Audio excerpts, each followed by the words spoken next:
Mi novio me humilló durante años, me engañó con mi amiga y me hizo sentir que no merecía amor, así que le hice creer que lo perdonaba, le ayudé a firmar un contrato que lo ató a mí. Y luego me fui llevándome todo lo que él usaba para sentirse superior. Supongo que para muchas personas, cuando piensan en una relación tóxica, se imaginan gritos, peleas constantes, incluso insultos directos o escenas de celos escandalosos. Lo mío no fue así, o al menos no al principio. En mi caso, todo empezó con pequeñas cosas. Cosas tan sutiles que al inicio no sabía si debía tomarlas como señales o simplemente como su sentido del humor. Cosas como una sonrisa burlona cuando yo decía algo frente a sus amigos y él replicaba con una de esas frases que te hacen sentir ridícula sin sonar abiertamente cruel. Como ese momento en el que dije que quería retomar mis clases de arte y él, delante de todos, comentó con tono entre sarcástico y condescendiente: aclaro, porque los grandes artistas del siglo XXI están saliendo de las clases nocturnas de la biblioteca pública. Todos rieron. Yo también. Me forcé a hacerlo. Pero sentí que algo se rompía dentro de mí, algo pequeño pero real. Así fueron los primeros meses con él. Tenía esa manera tan hábil de hacerte sentir que exagerabas cada vez que expresabas que algo no te había gustado. Me convencía de que el problema era mi falta de sentido del humor, mi hipersensibilidad, como él lo llamaba, y que cualquier mujer madura y segura no se tomaría tan a pecho una broma, una frase suelta o un malentendido. Me hizo creer que crecer era saber reírse de una misma, aunque lo que me hacía reír a él me hiciera llorar a mí. Y poco a poco, fui cediendo terreno sin darme cuenta. Dejé de contarle mis logros porque siempre encontraba la manera de minimizarlos. Si recibía una felicitación en el trabajo, él decía que todos esos premios eran de papel y que no servían para nada si no venían acompañados de dinero real. Cuando me arreglaba para salir, encontraba la manera de criticar algo, desde mis zapatos hasta mi maquillaje, siempre disfrazándolo de preocupación o consejo. ¿No crees que ese vestido te marca mucho las caderas? Solo lo digo porque luego tú misma te sientes incómoda. Ese tipo de frases, aparentemente inocentes, pero cargadas de veneno. Durante un tiempo, incluso llegué a pensar que él me amaba a su manera. Que era su forma de ayudarme a crecer, de hacerme más fuerte, menos vulnerable. Me repetía eso cada vez que sentía ganas de dejarlo, que quizás lo que me dolía no era su trato, sino mi baja autoestima, y que era injusto culparlo a él por mis propias inseguridades. Me hizo dudar tanto de mí misma que terminé creyendo que lo necesitaba. Que sin él sería una mujer débil, perdida, incapaz de manejar sola la vida adulta. Y esa idea, por más absurdo que suene hoy, me persiguió durante años como una sombra. Hasta el punto de que prefería aguantar el maltrato disfrazado de sinceridad brutal antes que enfrentar la posibilidad de estar sola y completamente a la deriva. Mi entorno no ayudaba mucho. Tenía amigas que me decían que él era intenso, pero entregado, y que al menos no me engañaba, que por lo menos está contigo. ¿Cuántas pueden decir eso? Incluso mi familia llegó a decirme que me veía más estable desde que estaba con él, como si tener una pareja, aunque fuera un imbécil, fuera automáticamente una señal de equilibrio emocional. Nadie veía el daño real porque él sabía exactamente cómo mostrarse ante los demás. Sabía ser encantador con mis padres, sabía fingir interés por mis amigas cuando estaban presentes, y sabía pedir perdón con las palabras justas cuando cruzaba los límites que solo yo sabía que existían. Jamás levantó la voz frente a nadie. Jamás me empujó. Nunca hizo nada que pudiera dejar una marca física. Solo se dedicó a erosionar, con paciencia y estrategia, cada parte de mí que se sentía valiosa, especial o suficiente. Lo peor no fue cómo me trataba en privado. Lo peor fue cómo me acostumbré a sentir que no merecía nada mejor. Como normalicé que me dijeran que era demasiado dramática, demasiado complicada, demasiado sensible o demasiado intensa. Como terminé agradeciéndole que me soportara y creyendo que, de alguna forma retorcida, estaba en deuda con él por seguir a mi lado. Cada vez que me sentía triste, él lograba hacerme sentir culpable por no estar feliz de tenerlo. Cada vez que me cuestionaba su comportamiento, él me hacía pensar que estaba inventando problemas donde no los había. Y cada vez que me decía que nadie más me amaría como él, yo lo creía. Porque para entonces, yo ya no me amaba tampoco. Lo que terminó por quebrarme no fue un gran escándalo ni una pelea final. Fue algo pequeño.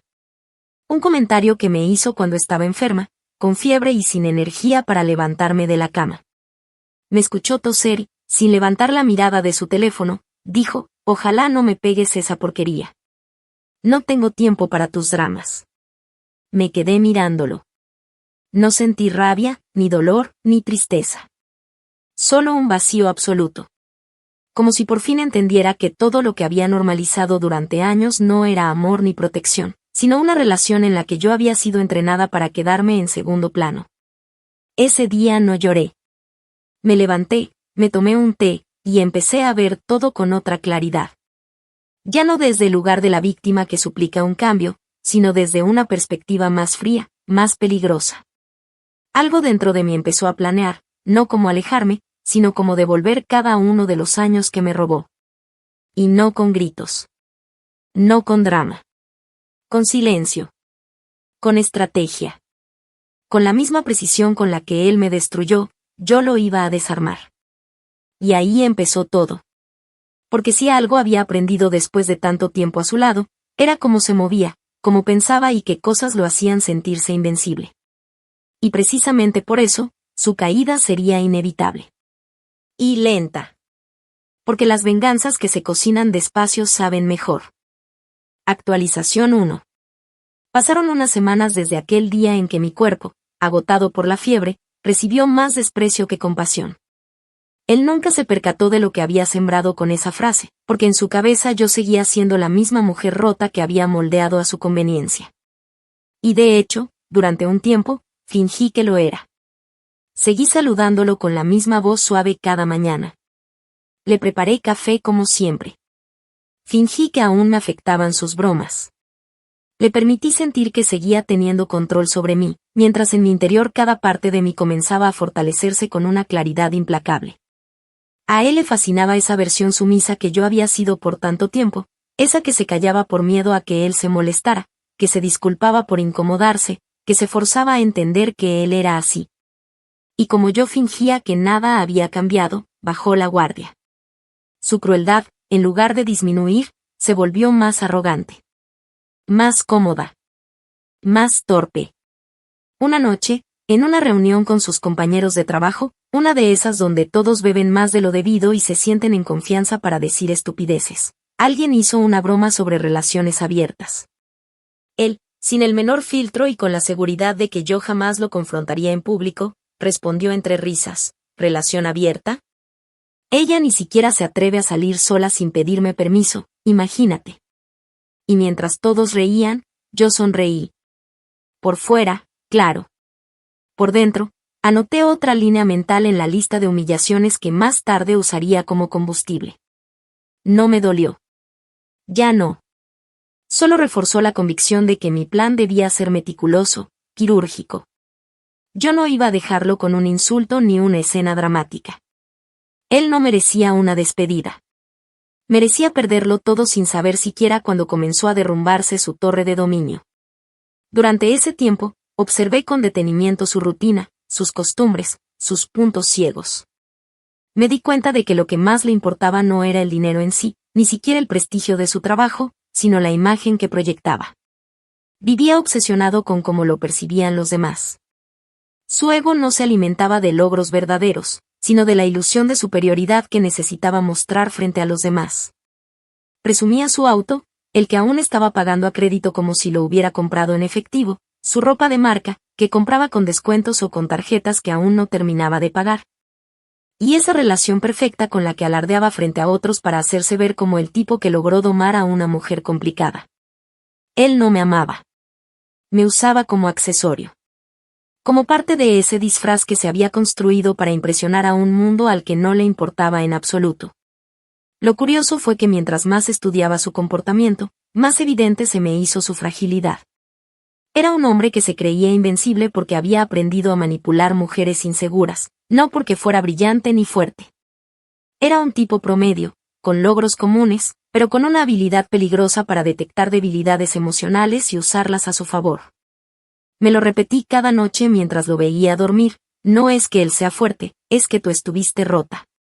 Y con esa frase como mantra, comencé a construir el marco de lo que sería mi primera jugada. Empecé con algo pequeño, hice que confiara aún más en mí. Le propuse hacer algunos ajustes en su currículum, ya que él había estado pensando en buscar un ascenso dentro de su empresa. Me dijo que sí con ese tono condescendiente que usaba cada vez que me permitía participar en sus asuntos serios. Me metí en sus documentos, organicé su archivo profesional, revisé cada contrato, cada documento bancario, cada papel legal que tenía olvidado en carpetas mal etiquetadas. Para él era solo una ayudita, pero para mí fue una auditoría completa. Ahí descubrí cuánto debía en tarjetas, cuántas multas tenía sin pagar, cuántos favores financieros había pedido usando mi nombre sin que yo lo supiera. La traición tenía capas, y cuanto más excavaba, más me sorprendía lo que encontraba. Una vez hizo un pedido de tecnología a crédito con mi información bancaria, porque según él íbamos a usarlo los dos, y luego lo vendió para recuperar algo de liquidez sin consultarme. Incluso había registrado una cuenta de streaming familiar a mi nombre, pero se la cobraba a sus amigos y hermanos con clave compartida. Nada de eso me hizo llorar. Me hizo tomar nota. Lo apunté todo. Captura tras captura. Detalle tras detalle. Y mientras lo hacía, me volví más tranquila. Más eficiente. Ya no vivía bajo el mismo techo con el hombre que me había lastimado, sino con el objetivo de una venganza cuidadosamente diseñada. No era rabia lo que me movía. Era cálculo. Él había cometido el error más grande, creer que una mujer herida siempre está derrotada. Lo que no sabía es que cuando una mujer rota empieza a reconstruirse sin avisar, no está preparando su escape. Está diseñando el incendio. Yo no planeaba marcharme en silencio. Planeaba hacerle sentir, sin levantar la voz, lo que era quedarse solo en medio del mismo escenario donde antes se sentía poderoso. Pero para eso, necesitaba algo más que información. Necesitaba que él confiara ciegamente en mí. Que se sintiera en control. Que creyera que me tenía de vuelta. Porque solo así bajaría completamente la guardia, y me entregaría, con sus propias manos, las llaves de todo lo que alguna vez utilizó para sentirse por encima de mí. Actualización 2. Pasaron varios meses desde que empecé a estudiar cada uno de sus movimientos, desde que supe exactamente cómo funcionaba su mundo y cómo desmantelarlo pieza por pieza. Durante ese tiempo, cultivé con precisión quirúrgica la ilusión de que me estaba recuperando emocionalmente gracias a su cariño. Cambié mis expresiones, mi tono, mi cuerpo incluso. Comencé a halagarlo con esa misma devoción que él había extrañado, haciéndole creer que por fin había entendido su lógica, que ahora veía lo valioso que era tener a alguien como él. Que en realidad había sido yo quien debía trabajar más en la relación. Me aseguré de devolverle el protagonismo justo cuando más lo necesitaba, porque él se alimentaba de eso, del poder simbólico de tener a una mujer bajo su control, una que no solo lo aceptara, sino que además lo elogiara por las migajas de afecto que arrojaba entre humillación y humillación. Fue en ese escenario de falsa armonía donde introduje el siguiente paso de mi plan.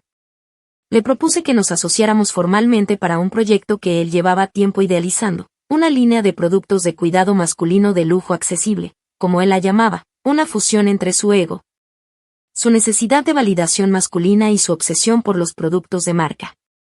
Yo ya conocía sus inseguridades financieras, sabía perfectamente que no tenía el capital suficiente para emprender algo por su cuenta, ni tampoco la disciplina para llevarlo a largo plazo. Lo que necesitaba era alguien que lo organizara todo por él, alguien que hiciera el trabajo silencioso mientras él se ocupaba de la imagen, del show, del espectáculo superficial que era su zona de confort. Me ofrecí como esa persona con una sonrisa impecable, con una propuesta en PDF y una estructura legal perfectamente pensada. Le dije que yo podía encargarme de lo administrativo, de los registros, de los contactos, de la contabilidad y del modelo de negocio si él se dedicaba a ser la cara visible, el embajador del proyecto. La figura que atrajera seguidores. No dudó ni un segundo. Se sintió halagado, incluso agradecido. Me dijo que por fin estaba viendo mi verdadero potencial, que por fin me estaba comportando como una mujer leal que se alinea con la visión de su pareja. Esa frase la recuerdo con nitidez porque fue ahí donde entendí que él, con todo lo calculador que se creía, no tenía idea de que yo ya estaba 10 pasos delante. Me pidió que hiciéramos un contrato simple, por protección, sin saber que esa propuesta ya estaba escrita desde semanas antes. revisada por un abogado amigo mío que se ofreció a ayudarme sin costo cuando le conté una parte muy discreta de lo que había vivido con él. Le presenté un documento que aparentaba equidad, pero donde cada cláusula era una trampa envuelta en lenguaje legal amable.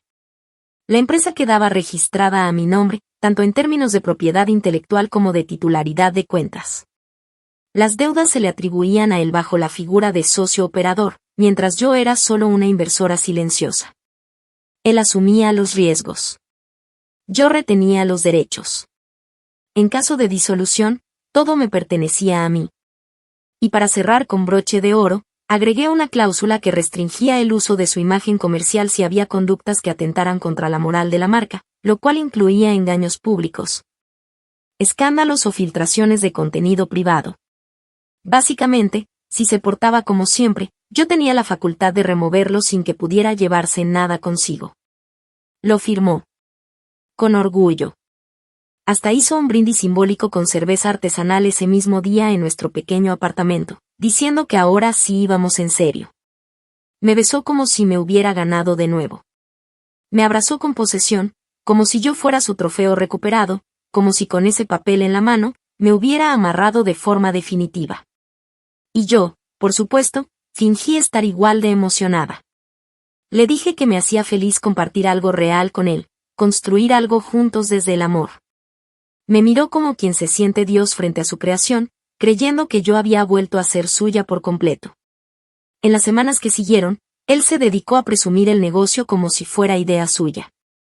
Grababa videos hablando de la marca que construyó con esfuerzo, se refería a mí como la socia más leal que existe y comenzó a gastar más de la cuenta bajo la excusa de invertir en imagen. Compró una cámara de segunda para grabarse, mandó a hacer stickers con su cara, incluso pagó a un coach de marca personal con dinero de la cuenta conjunta que ahora estaba ligada al proyecto. Yo lo dejaba hacer. No dije nada. Le di libertad para hundirse con sus propios caprichos, mientras por debajo del agua yo me aseguraba de mover cada pieza que me diera control real sobre todo. Aumenté los candados de seguridad en los accesos digitales. Cambié contraseñas. Organicé los fondos en cuentas paralelas. Cada dólar que entraba pasaba por una ruta diseñada para rastrear, comprobar y custodiar todo a mi nombre. Todo con su firma al pie del contrato. Al mismo tiempo, fui recuperando lentamente mis espacios emocionales. Retomé mis clases de arte, volví a ver a personas que había alejado por influencia suya, pero sin hacerlo evidente. No quería que sospechara que estaba volviendo a ser yo. Cada movimiento mío era estratégico. Incluso el tono de voz que usaba, el lenguaje corporal, las pausas cuando hablábamos. Todo estaba diseñado para sostener la ilusión. Él tenía que creer que me había domado, que el amor había vencido mis inseguridades y que ahora era parte de su equipo. Pero yo no estaba en su equipo. Estaba en su espalda, con el cuchillo envuelto en tela, esperando el momento exacto para clavarlo sin que pudiera gritar. La venganza ya no era una fantasía para mí. Se había vuelto una arquitectura sólida. Y lo mejor de todo era que él me estaba ayudando a construirla sin saberlo. Firmaba, sonreía, publicaba, celebraba. Mientras más confiaba, más aceleraba el proceso.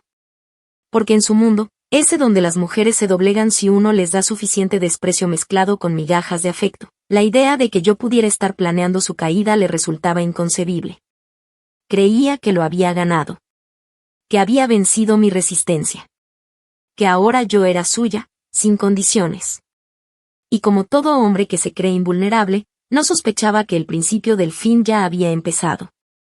Que el fuego no vendría de una discusión ni de una infidelidad descubierta, sino desde adentro, desde lo más íntimo. Desde esa confianza ciega que depositó en mí creyendo que el poder lo tenía él. No sabía que yo estaba a punto de arrancarle todo lo que usaba para sentirse superior. No de golpe, no con drama. Lo haría como él lo había hecho conmigo durante años, en silencio, con calma, con precisión y con una sonrisa. Actualización 3. Cuando la empresa empezó a tomar forma más pública, fue como si él se transformara en una versión exagerada de sí mismo. Siempre había sido egocéntrico, pero ahora se había vuelto un personaje en su propia obra de teatro. Se grababa todo el tiempo, hablaba a la cámara como si ya tuviera una audiencia de millones, presumía reuniones inexistentes y se refería a sí mismo como CEO en su biografía de redes sociales. Lo veía pararse frente al espejo con sus camisetas ajustadas, ensayando frases que iban a pegar, grabando historias donde hablaba de emprendimiento y liderazgo mientras yo, quien gestionaba las cuentas, respondía a los correos. Manejaba proveedores y cerraba contratos reales, me quedaba en segundo plano, invisible a sus ojos, pero con el control absoluto detrás del telón. Era fascinante observar cómo se convencía a sí mismo de que el proyecto giraba en torno a su personalidad, cuando en realidad no tenía idea de lo que costaba mantener todo funcionando. Pero eso era parte del plan. Lo dejaba creer que era indispensable, que su carisma era el alma de la marca, mientras yo tejía lentamente una red de soporte alrededor del negocio, contratando gente clave, legalizando procesos, organizando flujos de capital que lo dejaban completamente fuera sin que lo notara. Me aseguré de que las reuniones importantes se hicieran a través de mi correo, de que los nombres que importaban tuvieran mi contacto directo, de que cada factura, cada cuenta, cada decisión pasara por mí. Durante ese tiempo, él comenzó a despreciar más y más lo que consideraba tareas menores, la contabilidad, los pagos, la atención al cliente, todo lo que no implicara mostrar su cara o alimentar su ego. Se refería a esas labores como la parte aburrida y decía que por suerte tenía a alguien como yo para encargarse de eso, porque él estaba hecho para pensar en grande. Decía eso incluso frente a otros, como si tuviera que recordarle al mundo que su lugar estaba por encima de cualquier tarea práctica. Me miraba con una mezcla de arrogancia y condescendencia, como si yo debiera agradecerle por darme un lugar a su lado, aunque ese lugar estuviera definido por la invisibilidad. Lo observaba actuar y no me dolía. Me daba risa. Porque no entendía que, en realidad, el verdadero poder no estaba donde él creía. A la par, comencé a recopilar fragmentos de sus declaraciones, de sus discursos falsos, de sus pequeños errores. Tenía un archivo con capturas de pantallas, grabaciones de audio, y mensajes comprometedores donde admitía haber inflado números, inventado asociaciones con marcas que jamás existieron, y hasta mentido sobre los productos. Algunos de los cuales nunca llegaron a fabricarse. Él creía que esas exageraciones lo hacían ver más ambicioso, pero en realidad eran pruebas de prácticas desleales y de una ética empresarial inexistente. Cada mentira que decía, cada publicación falsa que subía, era una pieza más en la torre que yo pensaba derribar de un solo empujón cuando llegara el momento. Al mismo tiempo, su comportamiento como pareja se mantuvo igual de despreciable, pero más descuidado. Mientras más éxito creía tener, más convencido estaba de que podía decir y hacer lo que quisiera sin consecuencias. Una noche, después de una pequeña cena donde invitamos a algunos conocidos del mundo del emprendimiento, uno de ellos comentó que yo parecía ser la estructura de todo. Él se rió y soltó, sin ninguna gracia, que ella es buena ejecutando, pero la visión, la dirección, todo eso lo tengo yo desde el inicio. Todos rieron, algunos por compromiso, otros con esa incomodidad que se nota cuando nadie quiere corregir a un idiota. Yo sonreí. No respondí.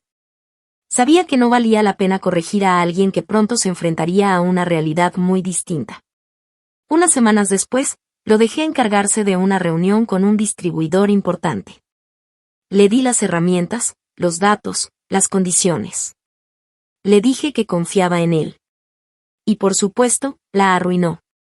Habló de cifras infladas, no leyó el contrato que le pedí revisar, y trató al equipo de logística con ese mismo tono altanero que usaba conmigo. El trato se cayó. Él volvió a casa molesto, echándome la culpa por no haberlo preparado mejor, por no haberlo acompañado. Dijo que si yo iba a dejarlo solo en cosas grandes, entonces no podía quejarme de que las cosas no salieran como esperábamos. Esa noche, después de escucharlo hablar como si yo fuera su asistente personal en lugar de su socia, me di cuenta de que había llegado el punto exacto. Él se creía tan indispensable que ya no reconocía el suelo que pisaba. Y ese suelo ya no le pertenecía. Empecé a retirar su nombre de los documentos públicos del proyecto, amparándome en las cláusulas firmadas.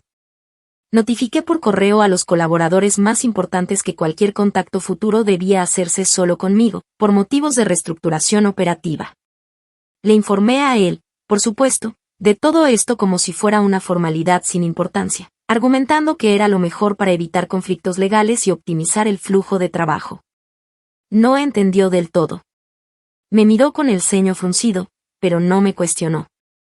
Estaba demasiado ocupado preparándose para una colaboración con una marca local de ropa urbana que creía iba a lanzarlo al estrellato.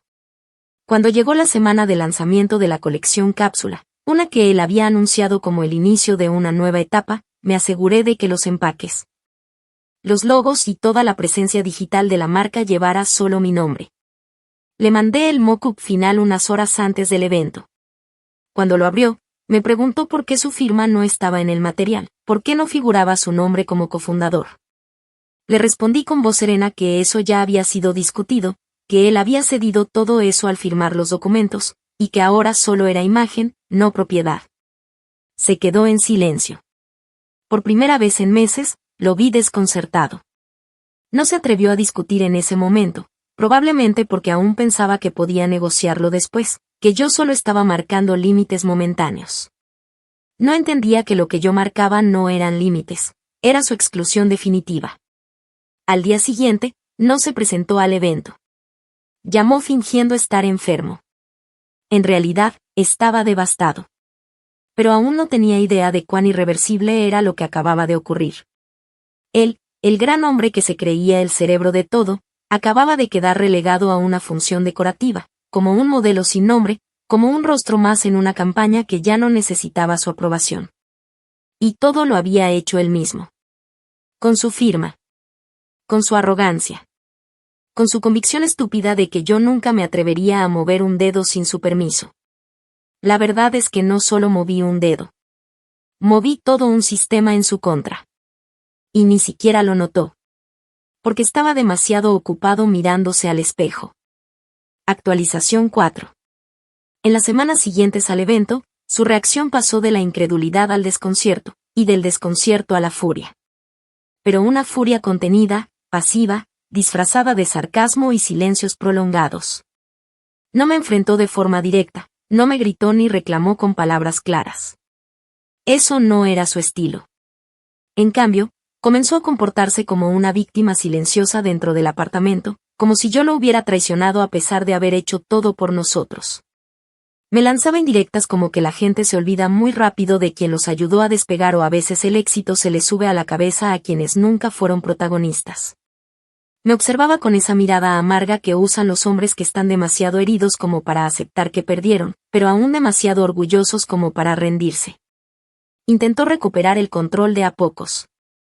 Comenzó a escribirse con algunos contactos en común, tratando de armar reuniones sin mí, creyendo que aún tenía algo de autoridad dentro del negocio. Lo dejé hacer. No respondí a las provocaciones. Observé cómo cada intento por establecer alianzas fallaba porque ya todos sabían, de forma no escandalosa pero sí firme, que yo era la única responsable legal, administrativa y operativa de la marca. Él aún no lo entendía por completo, pero su nombre ya no abría puertas.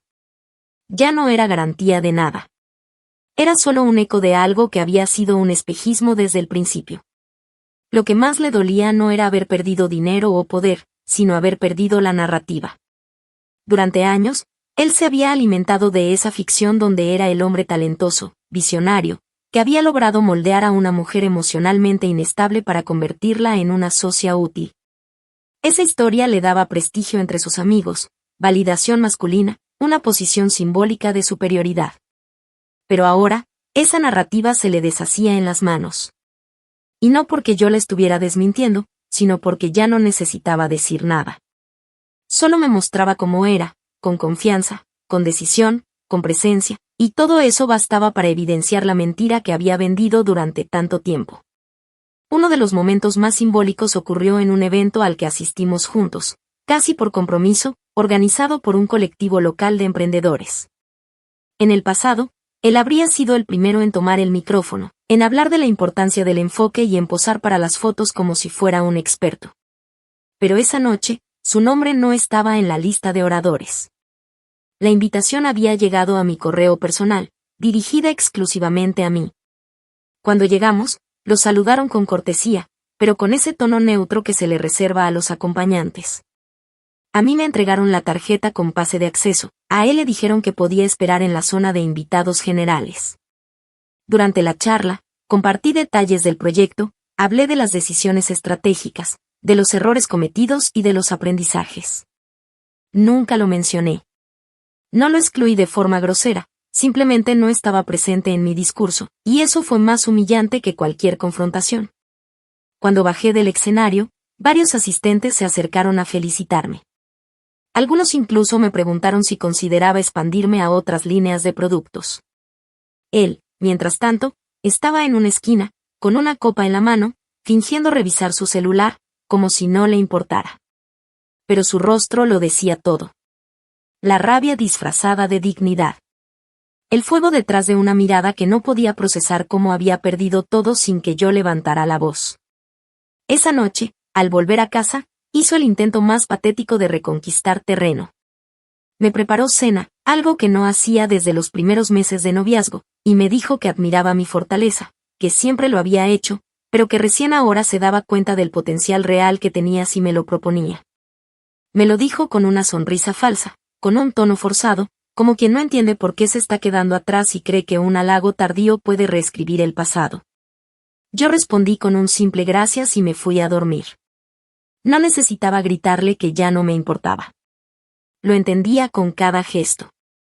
A los pocos días, intentó lo que para él debía parecer un contraataque. Se grabó en su cuenta personal hablando de su salida voluntaria del proyecto para explorar nuevas oportunidades. Dijo que había cumplido su ciclo y que prefería dejar la empresa en manos de quien consideraba que tenía la energía para llevarla más lejos. Usó esa frase, como si me estuviera cediendo algo. Como si aún tuviera poder de decisión. No respondí. No compartí su publicación. No la desmentí. Porque no necesitaba hacerlo. Quien seguía el proyecto sabía la verdad. Sabía que él no se fue, fue dejado atrás. Y lo más doloroso para alguien como él no era ser expulsado, sino no ser extrañado. Las ventas de la marca siguieron creciendo. Las colaboraciones se hicieron más serias. Comencé a trabajar con mujeres que habían vivido relaciones abusivas, y con ellas creamos campañas reales, con testimonios, con historias que hablaban de reconstrucción, de autonomía, de no callar más. Cada pieza comunicacional estaba impregnada de lo que yo había vivido, pero sin necesidad de contar los detalles. No mencionaba nombres, pero cada palabra que escribía era una piedra más en el sepulcro simbólico donde había enterrado la relación que me desgastó por años. Él intentó replicar. Anunció un nuevo emprendimiento en sus redes, una marca personal de coaching masculino y liderazgo emocional. Pero era tarde. No tenía comunidad, no tenía base legal, no tenía reputación. Lo que antes vendía como confianza ahora se le veía como arrogancia. Lo que antes llamaba claridad emocional sonaba ahora a machismo disfrazado. En lugar de aplausos, recibió comentarios vacíos, vistas bajas, y algunos silencios incómodos. Nadie quiere consejos de alguien que quedó marcado como un decorado descartado. No tuve que gritar nada. No tuve que destruirlo públicamente. Solo me quedé, firme, visible, presente. Y al hacer eso, lo borré de todos los espacios donde él creía ser indispensable. La venganza fue no reducirme a su nivel, sino elevarme por encima. Y en ese ascenso silencioso, lo dejé abajo, con sus promesas vacías, su marca fallida y su ego hecho polvo. Ahora él vive contando versiones paralelas de una historia que ya no le pertenece. Y yo, por fin, puedo contar la mía sin miedo. Porque no solo me liberé de él. Me aseguré de que nunca más pudiera usarme como escalón para sentirse importante. Actualización final. El principio del final no fue una pelea ni una traición más. Fue una decisión callada tomada una noche cualquiera mientras él roncaba con la boca abierta y el televisor aún encendido en la sala. Lo observé dormir desde la cocina mientras tomaba un té caliente, con el contrato que había firmado sobre la mesa, ya lleno de anotaciones y sellos legales que lo excluían por completo de lo que alguna vez creyó suyo. No había gritos. No había lágrimas. Solo silencio. El mismo silencio que él había exigido cada vez que me sentí mal, cada vez que lo confronté, cada vez que me hizo sentir invisible. Usé ese mismo silencio como mi herramienta para desaparecerlo. Habían pasado ya casi 2 años desde que empezó todo, y yo había reconstruido mi vida desde las ruinas sin que él lo notara. A nivel legal, financiero y emocional, él ya no representaba nada. Ya no tenía nombre en mi empresa, ni derechos, ni beneficios. Lo único que le quedaba era la apariencia, la fachada de hombre exitoso que aún trataba de mantener entre conocidos que ya no lo admiraban, sino que lo toleraban. Su ego era el único bien que le quedaba, y por eso mismo me aseguré de arrancárselo sin necesidad de escándalos. Una semana antes de mi salida definitiva, me encargué de cerrar todos los asuntos pendientes. Vendí el carro que habíamos comprado juntos, aunque lo había puesto únicamente a mi nombre por razones de seguridad financiera. Me llevé los muebles que yo misma había pagado. Cancelé todas las suscripciones digitales que usaba pero que salían de mis cuentas. Cambié la titularidad de los servicios públicos. Cerré la cuenta conjunta, transferí todo el saldo restante a la cuenta de la empresa, también bajo mi control, y dejé únicamente una cifra simbólica, lo justo para que no lo notara de inmediato. Cada uno de esos movimientos fue legal, documentado, registrado. Todo con su consentimiento previo, aunque él jamás se preocupó por leer nada que no alimentara su ego. La noche antes de marcharme, cociné como si fuera una cena cualquiera. No porque quisiera tener un gesto bonito, sino porque él se merecía una despedida tan vacía como el amor que alguna vez fingió tenerme. Le preparé su plato favorito, fingí reírme de una anécdota, lo besé con la misma frialdad con la que él solía ignorarme cuando no me necesitaba. Le deseé buenas noches.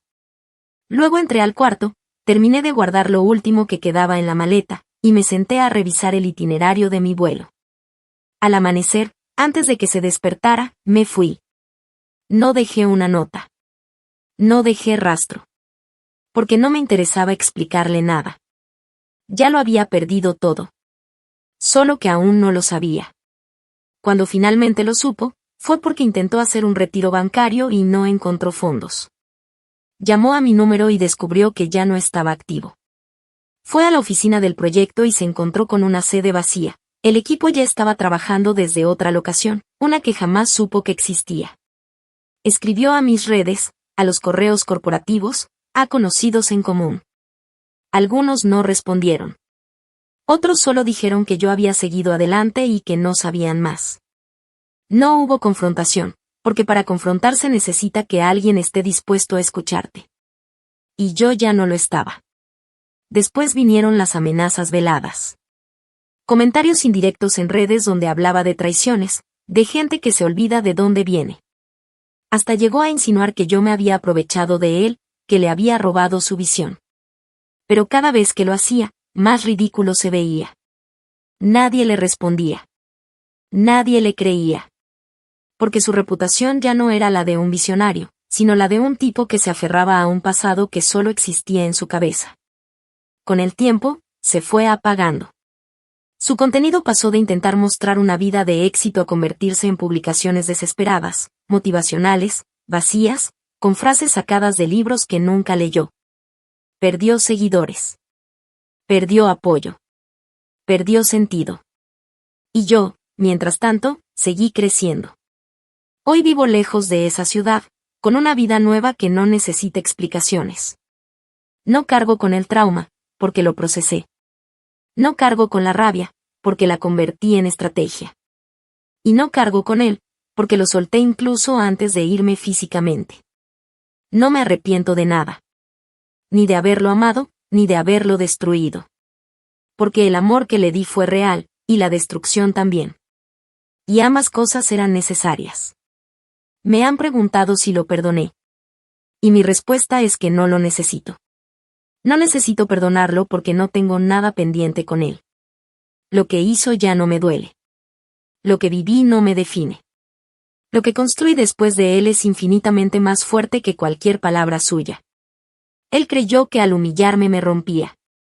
Pero lo que rompió fue la ilusión de que lo necesitaba. Y desde ese momento, todo fue mío. La paz. El control. La historia. Y lo más importante de todo, la libertad de no volver a mirar atrás. Porque cuando me fui, me llevé todo. Todo lo que usaba para sentirse importante, admirado, superior. Se lo quité sin escándalos. Sin gritos. Y sin pedirle permiso. Y eso, para alguien como él, fue peor que cualquier castigo. fue desaparecerlo del único lugar donde aún se creía valioso, mi vida.